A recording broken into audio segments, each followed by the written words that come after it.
This is the example PowerPoint presentation that the students were given on their Common Drive. I created this myself so that the students had an example to use when creating their own, because it is a new concept that they were learning about. This was found on their Common Drive and they were able to easily access this. This was also with the tutorial videos that the students could use if they weren't sure how to add in some pictures or change their background colour. So as you go through the slides, it purely explains each step that the students need to take. So this one says what your PowerPoint should include. Then it gives them an example. So the first page is the title page and they write a little bit about themselves and maybe add in a picture that they can find on their Common Drive. Then goes on to talking about Bubble.os and what they found about their mind mapping, and they add in their own mind mapping example.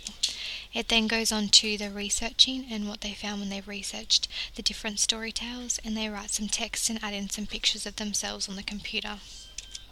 Then they talk about the features of a script, and this is to see how well they remember and testing their knowledge that they had learnt throughout the unit. The fifth one is purely just the visuals, and they add in pictures of them practicing their scripts in their groups. 6, they have to go into the Common Drive and locate their scanned picture on the Common Drive and then add that into their PowerPoint. So this was done prior to this lesson, and I had scanned each student's book once I collected it to mark it and put it on the Common Drive so that they could add this into their PowerPoint, and it made it more personal. Then they talk about what they wrote in their script, the characters that were in their script, and this is also testing their knowledge as well of what they've learned throughout this English unit.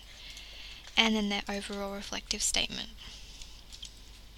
This shows them a step-by-step on how to locate all of the information on their Common Drive. So they first go to the data, then they go to the curriculum, they click on Common and then go into 6C, their class, and this is where they'll find all the different tutorials, photos and their play scripts.